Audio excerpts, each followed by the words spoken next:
सर्वेभ्यः नमो नमः। आज हम अध्याय 14 का अध्ययन करेंगे। शरीर माध्यम खलु धर्म साधनम, कि धर्म का पहला साधन निश्चय ही किसको माना गया है? शरीर को माना गया है।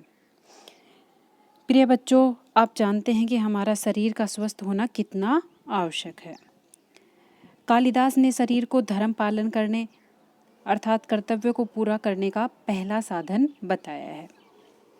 हम जो प्रतिदिन कार्य करते हैं, नियम पालन करते हैं, जिन्हें नित्य कर्म कहा जाता है, और नित्य कर्म प्रतिदिन नींद से जागने के पश्चात किए जाते हैं, जैसे सोच जाना, दांतों को साफ करना, व्यायाम करना, तेल मालिश करना तथा स्नान इत्यादि। स्वास्थ्य सुरक्षा संबंधी इन नियमों तथा भारतीय चिकित्सा पद्धति से संबंधित इस विज्ञान को आयुर्वेद कहते हैं। यानी जो प्रस्तुत पाठ है ये हमारा आयुर्वेद से लिया गया है। और इसके प्रमुख ग्रंथ कौन कौन से हैं? 3 हैं आयुर्वेद के प्रमुख ग्रंथ, चरक संहिता, अष्टांग हृदय तथा सुश्रुत संहिता आदि हैं। और हमारा प्रस्तुत पाठ है ये चरक संहिता से लिया गया है। इसको आचार्य चरक ने लिखा है। अब मूल पाठ पढ़ते हैं। प्रथम एकांश है। प्रथम एकांश में पहला श्लोक नहीं, प्रातः जागरणम दंत धावनम च। प्रातः उठना चाहिए, च यानी और, दंत धावनम यानी दांत साफ करने चाहिए। सबसे पहले प्रातः उठना चाहिए और फिर दांत साफ करने चाहिए। प्रथम श्लोक, ब्रह्म मुहूर्ते उत्तिष्ठेत स्वस्थो रक्षार्थम आयुषः सर्वम एव परित्यज्य शरीरम अनुपाल्येत। इसमें क्या बताया गया है कि स्वास्थ्य रक्षा से संबंधित नियमों में सबसे पहला क्या है? हमें सबसे पहले प्रातः जल्दी उठना चाहिए। ब्रह्म मुहूर्ते उत्तिष्ठेत, हमें ब्रह्म मुहूर्त में उठ जाना चाहिए। यानी प्रातः काल अपना ब्रह्म मुहूर्त 4 से 6 बजे के बीच माना गया है। तो प्रातः काल हमें 4 से 6 बजे के बीच उठ जाना चाहिए। स्वस्थो रक्षार्थम आयुषम, यानी वह हमारे आयु की रक्षा करता है। क्या? हमारे इस ब्रह्म मुहूर्त में उठना, हमारे शरीर स्वस्थ रहता है और हमारी आयु बढ़ती है।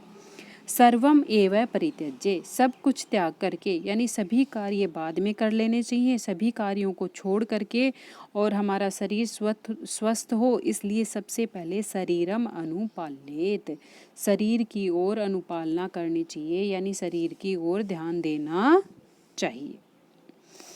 अनुपाल्येत, अनु इसमें उपसर्ग है, पाल धातु है और विधिलिंग लकार का प्रयोग हुआ है प्रथम पुरुष एक वचन में। अब अपना दूसरा श्लोक देखो।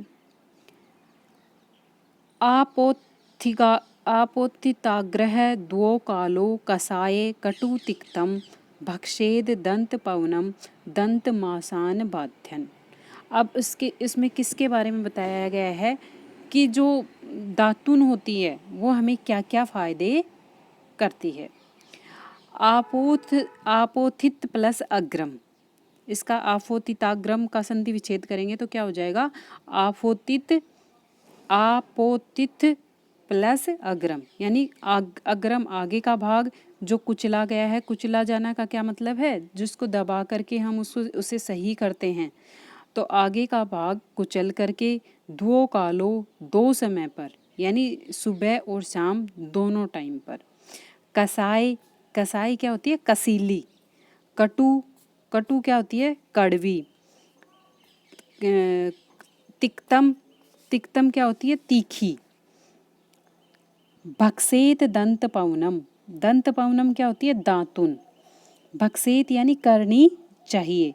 दंत मासान बाध्यन, दंत मासान बाध्यन, ये क्या करते हैं? हमारे मसूड़ों को मजबूत बनाते हैं। मसूड़ों को हानि पहुंचाए बिना हमें क्या करना चाहिए?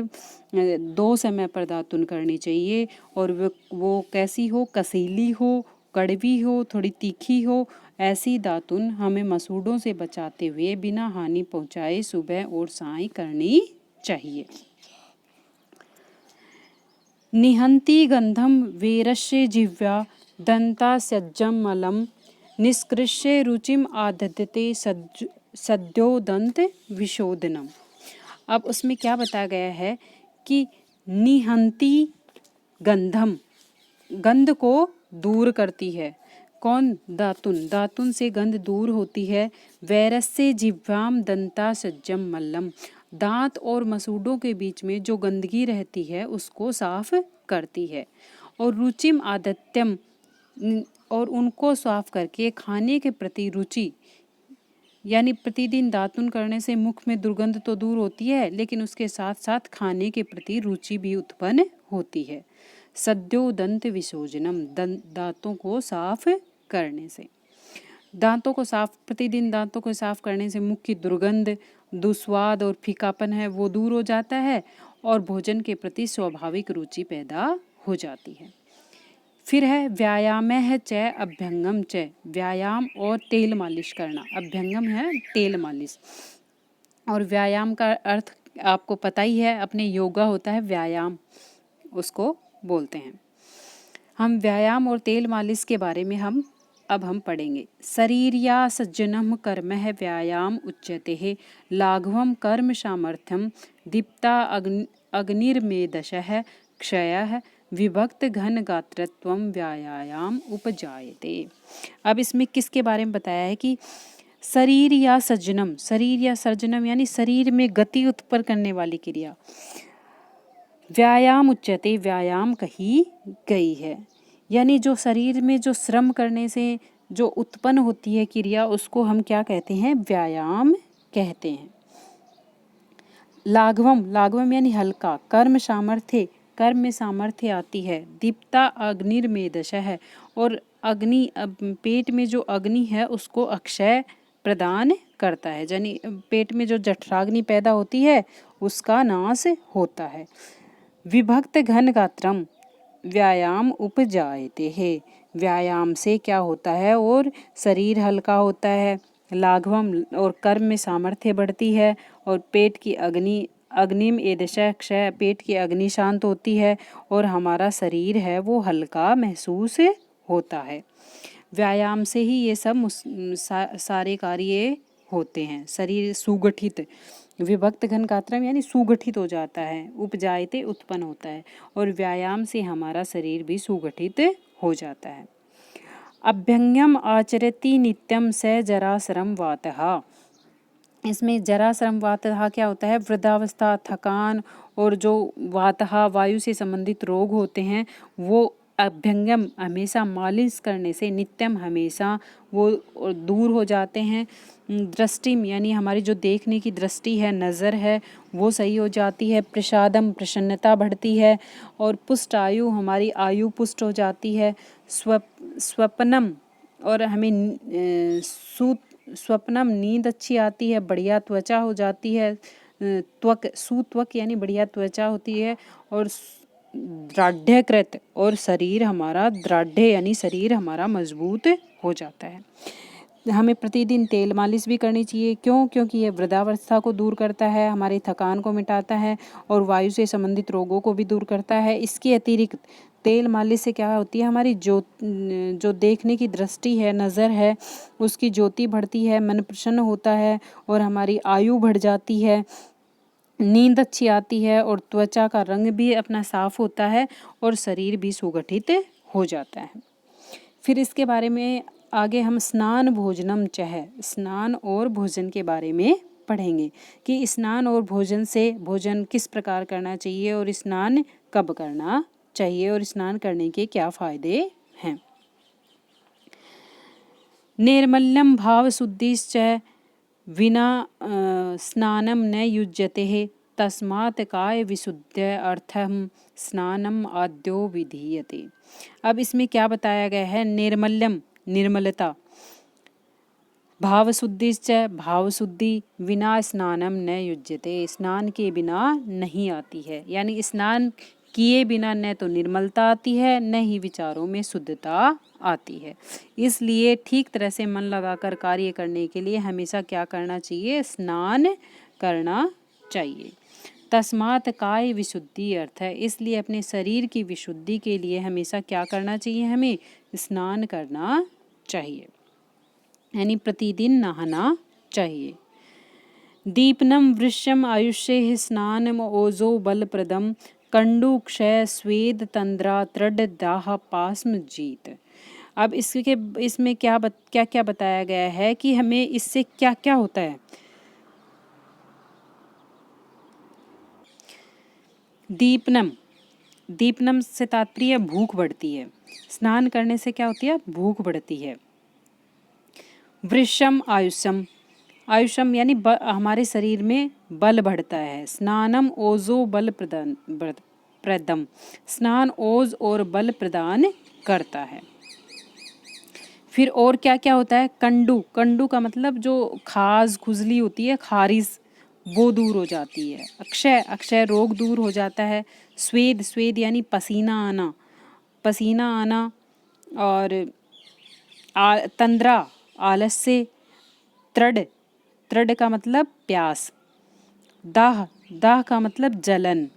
और पाप, पाप यानी जो चर्म संबंधी रोग होते हैं उसको पाप बोलते हैं, ये भी दूर हो जाते हैं। स्नान करते हैं वो हमें एक तो हमारे शरीर की भूख को बढ़ाता है कि इससे भूख बढ़ती है, अच्छे से भूख लगती है, हमें आयुष्य प्रदान होता है, शरीर की कांति होती है। और क्या क्या होता है कि स्नान ओज और बल प्रदान करने वाला होता है। और कंडू यानी खारिज, खुजली पैदा नहीं होती, क्षय नहीं होता, स्वेद पसीना कम आता है, तंद्रा आलस्य नहीं आता है, तृड प्यास नहीं लगती, दाह यानी जलन नहीं होती, और चर्म संबंधी रोग, पाप, पाप का मतलब चर्म संबंधी रोग दूर हो जाते हैं। इस प्रकार अपना 8 नंबर का श्लोक देखो। भोजनांते पिबेत तक्रम वासरांते पिबेत पै निशांते च पिबेत वारी त्रिभी रोगो न जायते है। अब इसके बारे में क्या बताया गया है कि भोजनांते पिबेत तक्रम, भोजन के अंत में यानी भोजन की समाप्ति के बाद छाछ पीनी चाहिए। तक्रम का अर्थ होता है छाछ, छाछ जरूर पीनी चाहिए। वासरांते पिबेत पै, और दिन के अंत में, वासर प्लस अंते, यहाँ पे दीर्घ स्वर संधि है, दिन के अंत में पिबेत पै, क्या पीना चाहिए, दिन के अंत में यानी रात्रि के समय। रात्रि के समय क्या करना चाहिए, जल का से भोजन के अंत में तो छाछ पीनी चाहिए, और दिन के अंत में पै, पै का मतलब होता है दुग्ध, दिन के अंत में हमें दूध पीना चाहिए रात्रि के समय। निशांते च पिबेत वारी, और निशा के अंत में, निशा का अंत का मतलब होता है सुबह, सुबह पिबेत वारी, हमें जल पीना चाहिए। वारी का मतलब जल। त्रिभी रोगों न जायते, इन तीनों नियमों का पालन करने से कभी भी रोग उत्पन्न नहीं होता है। यानी इन तीनों प्रकार का पालन करना चाहिए। भोजन के अंत में छाछ पीना चाहिए, दिन के अंत में दूध पीना चाहिए, और रात्रि के अंत में पानी पीना चाहिए। ये तीनों नियम पालन करने से कभी भी क्या नहीं होता, रोग नहीं होता है। हितासी स्यान मितासी स्यात काल भोजी जितेंद्रिये पश्येन रोगान बहुन कष्टान बुद्धिमान विस्मान आशयन आसनात।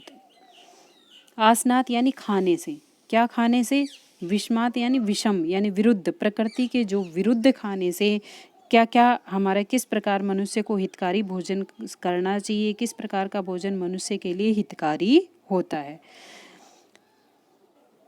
इसमें क्या बताया गया है कि भूख से अधिक भोजन करने से, हितासी स्यान मितासी, कम खाने की इच्छा होते हुए भी अधिक इच्छा करना, स्यात काल भोजी, और समय के विपरीत भोजन करना, यानी असमय ही भोजन करना, निर्धारित समय पर ही भोजन करना चाहिए, असमय भोजन नहीं करना चाहिए। पश्येन रोगान बहुन कष्टान, अन्यथा अनेक प्रकार के रोग होते हैं, लोग कष्ट उठाते हुए अनेक रोगों से युक्त होकर अहितकर जो भोजन होते हैं उनसे हमें बचना चाहिए। हितासी अच्छा लगने पर भी, अत्यधिक प्रिय लगने पर भी हमें अल्प ही भोजन करना चाहिए, अल्प मात्रा में भोजन करना चाहिए, अधिक मात्रा में भोजन नहीं करना चाहिए। हितकारी भोजन ऐसा ही माना गया है, यानी सदैव भोजन थोड़ा थोड़ा करके खाना चाहिए। जितेंद्रिय अपनी इंद्रियों को वश में करते हुए समयानुसार काल भोजी समय के अनुसार ही भोजन करना चाहिए। और बुद्धिमान व्यक्ति होता है वो रोगों को देखते हुए विषम भोजन यानी अहितकर भोजन यानी जो स्वास्थ्य के लिए खराब है, प्रकृति के जो विरुद्ध भोजन है वो हमें नहीं करना चाहिए। धन्यवाद है। जयतु संस्कृतम जयतु भारतम। यदि आपको मेरा वीडियो अच्छा लगे तो इसे लाइक और सब्सक्राइब जरूर करना।